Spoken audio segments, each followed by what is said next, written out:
Les podcasts du perche.com.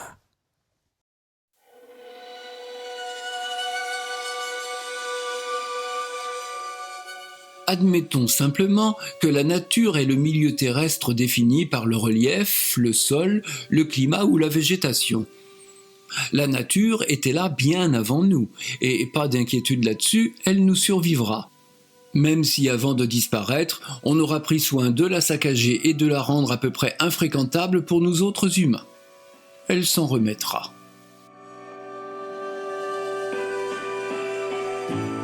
Notre folie suicidaire n'est pour elle qu'un épiphénomène. La nature nous oubliera. Nous ne serons pas même un mauvais souvenir dans l'écoulement des millions d'années que notre planète a encore devant elle. Ça devrait nous rendre plus humbles. Le paysage, c'est autre chose. C'est ce qu'on voit, ou, pour être plus précis, c'est ce qu'on veut bien se donner la peine de regarder. C'est un point de vue. Le choix d'une portion de l'espace terrestre qu'on privilégie pour tout un tas de bonnes ou de mauvaises raisons.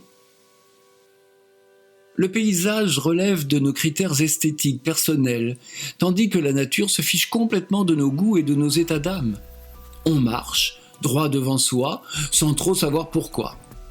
L'œil paresseux s'attarde, il prend son temps, bien souvent il fatigue, il ne sait pas même ce qu'il cherche. Et puis soudain, l'émotion surgit et s'impose. C'est l'instant magique. Juste avant, la lumière n'y était pas, juste après, elle n'y est plus. C'est le premier paradoxe du paysage. Il est là depuis toujours, mais il est éphémère. On aurait pu passer à côté sans le voir, ou même le traverser sans nous en rendre compte. En parcourant le Perche avec ses appareils photo en bandoulière, Didier Leplat capture des paysages et les transforme en images. Disons plutôt qu'il saisit la lumière qui va faire d'un banal morceau de campagne un paysage digne de l'imprimerie. C'est là le second paradoxe du paysage. De l'instant très bref de son parfait éclairage, le photographe compose une image immobile qui en principe est destinée à lui survivre. C'est toujours du ciel que vient la lumière. Elle n'est jamais sereine chez Didier Leplat, elle inquiète.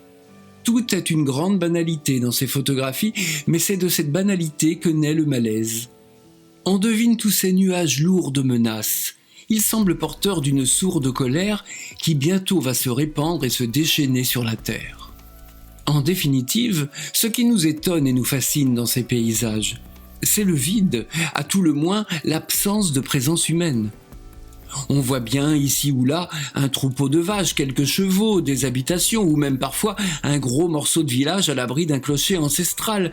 Mais tout ça a l'air vide d'habitants, abandonnés. Ils sont tous partis.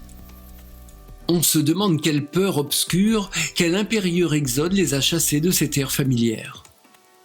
Les humains ont déserté ces campagnes ou bien alors ils se sont réfugiés ailleurs, loin de cet ancien monde percheron qui soudain leur serait devenu hostile.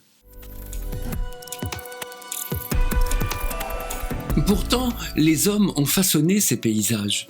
Rien n'a été laissé au hasard, tout a été tracé, délimité, choisi, planté, travaillé et construit par des générations de paysans acharnés à domestiquer la terre, à lui arracher ce qu'elle pouvait leur donner de meilleur. Pas une haie, pas un bosquet, pas un arbre n'a poussé au hasard, en toute liberté. Nous n'en saurons pas plus. Les humains s'en sont allés. Il ne reste que l'immensité angoissante et ce ciel si bas, si lourd et si plein de menaces sur la campagne déserte. Le vide menaçant de ces paysages dit simplement le grand malheur de notre époque, si fière de son inconséquence. Le pays profond se meurt, et plus personne ne prend le temps de le regarder. Les podcasts du perche.com.